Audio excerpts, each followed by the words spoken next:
दुनिया को मानवता का संदेश देने वाले तथागत गौतम बुद्ध जी, बाबा साहब डॉक्टर भीमराव अंबेडकर जी, संतों के संत शिरोमणि रविदास एवं ज्योतिबा फूले, सावित्रीबाई फूले, झलकारी बाई एवं उदा देवी पासी, ललाई सिंह यादव, रामस्वरूप वर्मा, तमाम संतों गुरुओं महापुरुषों को नमन बंदन करते हुए आपको मैं स्वागत नमन बंदन अभिनंदन करता हूँ। साथियों, हमारे देश में तमाम ऐसे महापुरुष पैदा हुए हैं कि अपना जीवन बलिदान दिया है, अपनी खून की कुर्बानी दी है, तब जाके हमको आज यहाँ पर मान सम्मान और स्वाभिमान का जीवन जीने को मिल रहा है। इतना अच्छा कार्यक्रम कराने को मिल रहा है, इतना अच्छा जो है कार्यक्रम आप लोग भी करते रहते हैं पूरी जो है भारत देश में। साथियों, हमारे बीच में जो कानपुर के रहने वाले ललाई सिंह यादव, जो कि झिंझक कठारा गांव में रहने वाले थे, उन्होंने सच्ची रामायण का बखान किया। सच्ची रामायण वो एक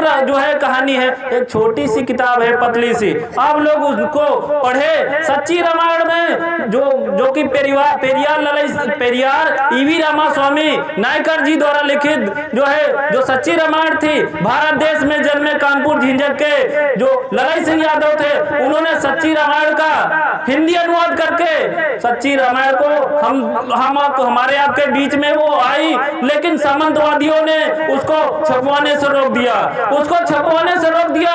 तब जाके ललाई सिंह यादव ने अपनी ही प्रिंटिंग प्रेस खोल के उसको छपवाने का काम किया। जैसे जो है जब सामंतवादियों, क्योंकि अधिकतर लोग जो प्रिंटिंग प्रेस था वो जो एक विशेष वर्ग को लोग ही जो है उसको रख पाते थे, तब जाके जब उनको छापने का अधिकार एक दूसरे जब बात चाहते थे, छापने का कोई उसको लेता नहीं था, तब जाके ललाई सिंह यादव ने सच्ची रामायण का जो हिंदी अनुवाद करके उन्होंने छपवाने का और जो है समाज में वितरित करने का काम किया। जो न्यूज चैनल के माध्यम से आप लोगों को दूर दूर तक अपने चैनल के माध्यम से हम लोगों को दिशा निर्देश देने वाले केशवराम गौतम जी, मैं सबका हार्दिक स्वागत अभिनंदन करता हूं। सम्मानित साथियों, कथा आप लोग लगभग दूसरा दिन है, कथा आप सुन रहे हैं। कथा सुनना और समझना दोनों में अंतर होता है, क्योंकि भाई साहब ने अभी आपके बीच में कुछ बातें रखी, तो लगभग जो इंसान के सच्चाई होती है वही उन्होंने बताया। जो आजकल जीवन में चल रहा है, जो आजकल राज्य और सरकार में चल रहा है, आपने बताने का काम किया। साथियों, आपने 1995 का सभी के मोबाइलों में एक एजेंडा आया था। वो एजेंडा ये था, उस समय सरकार श्री अटल बिहारी वाजपेयी जी की सरकार हुआ करती थी, तो उस समय उनकी सोच हुआ करती थी कि जब 2000 आएगा, अब तो 24 आ गया है, 2000 आएगा तो उनकी ये सोच थी कि टीवी में जो प्रोग्राम देखते हैं, हमने देवी देवता कहाँ से देखे? टीवी पर देखे, जो दिखाया गया वही देखे, और कहीं अन्य जगह से नहीं देखे। सबसे पहले उसमें दिखाया जाता है टेलीफिल्म पे, जब टेलीफिल्म हो या धारावाहिक हो या कोई सीरियल हो, साउथ इंडिया की फिल्म आप अगर देखते हैं तो उसमें सभी फिल्मों और धारावाहिक में दिखाया जाता है इस फिल्म या धारावाहिक के सभी पात्र काल्पनिक है, कहानी काल्पनिक है, इसका किसी जीवन या मृत्यु से संबंध नहीं है। सबसे पहले हेडिंग दिखा दिया जाता है। लेकिन वो एजेंडा 1995 का था कि जितनी भी टेलीफिल्में हो या फिल्म हो, साउथ इंडिया फिल्म हो, हिंदी फिल्म हो, कोई सीरियल हो, सभी में शक्तियां दिखाई जाए। आज तक कि कोई ये बता दे ऐसे हाथ करने से कोई भस्म हुआ है या ऐसे कोई करने से किसी को शक्ति मिली है? केवल कहाँ देखा आपने? टेलीविजन पे देखा, फिल्मों में देखा, सच्चाई कहीं नहीं देखा।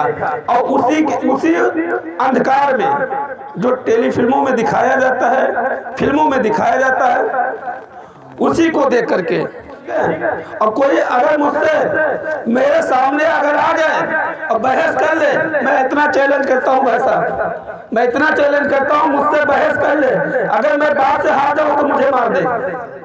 ठीक है, मेरी लड़ाई सच्चाई से है। और ये बुद्ध कथा अगर आप कर रहे हैं तो ये सच्चाई की है, क्योंकि आप सच्चाई को जना रहे हैं। तथागत गौतम बुद्ध के बातों को, अपने महापुरुषों को, उपदेश को लोगों के बीच में रख रहे हैं। ये मंडोरा की पावन धरती 1998 में जब बहन जी की सरकार बनी, जब सुरेश चंद्र गौतम ओएसडी बहन जी के बने, जब लाल बत्ती लेकर पूरे देश प्रदेश में चमके, तो लोगों ने सुरेश गौतम और मंडोरा को एक साथ जोड़ा। कौन से सुरेश गौतम? मंडोरा वाले, क्योंकि उस समय दो सुरेश थे, एक देसी वाले, एक मंडोरा वाले। तो इसलिए उनकी पहचान गांव के नाम से और गांव के नाम से उनकी पहचान, दोनों के साथ एक जो है पहचान पूरे प्रदेश में गई। हम लोग भी कहते थे कौन मंडोरा? सुरेश गौतम वाला। कौन सुरेश गौतम? मंडोरा वाले। इसलिए इस पावन धरती को मैं बार बार नमन वंदन करता हूं। और इस पावन धरती पर 3 दिवसीय जो बुद्ध धाम ज्ञान वर्षा का कार्यक्रम आयोजित किया गया है, तो आयोजक गणों द्वारा जो आयोजित कार्यक्रम है, ये बहुत सुंदर कार्यक्रम है। ये पूरे देश में, पूरे प्रदेश में, पूरे जनपद में जगह जगह मना कार्यक्रम किया जा रहा है। ये क्यों किया जा रहा है? इसका उद्देश्य क्या है? यहाँ के ही नहीं, पूरे जिले के जहां जहां कार्यक्रम होता है, लोग करते हैं तन मन धन से पैसा इकट्ठा करके कार्यक्रम को कराते हैं। इस कार्यक्रम के और अन्य सारे कार्यक्रमों के उद्देश्य अलग होते हैं।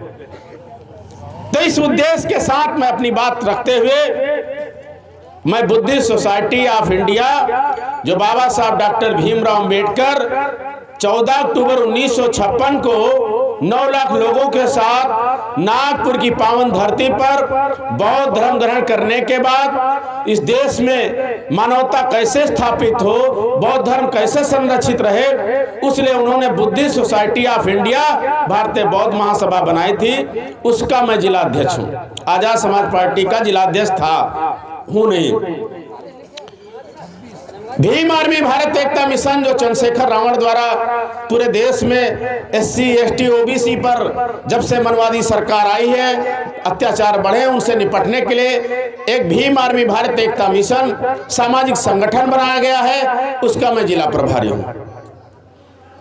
सामाजिक संगठन हो, एक धार्मिक संगठन, राजनीतिक संगठन का मैं कोई पदाधिकारी नहीं, क्योंकि सामाजिक बाबा साहब ने कहा जिसकी सामाजिक जड़ें मजबूत नहीं होती हैं, उसकी राजनीतिक जड़ें ज्यादा दिनों तक नहीं चलती हैं।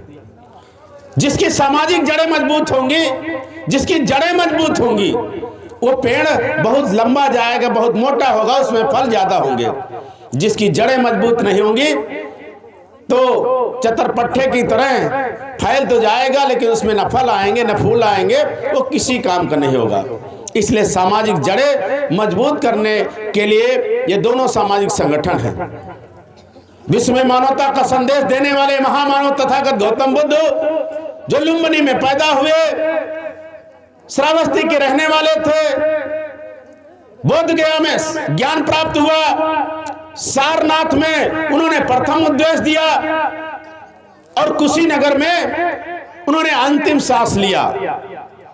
पूरी तथागत बुद्ध के जीवन 82 वर्ष की जो जीवन चर्चा है, 82 वर्ष में उन्होंने ऐसा ज्ञान दिया, कैसा मार्ग दिया कि भारत ही नहीं पूरी दुनिया के लोग लुम्बिनी, श्रावस्ती, बोध गया, सारनाथ की धरती को नमन करने आते हैं।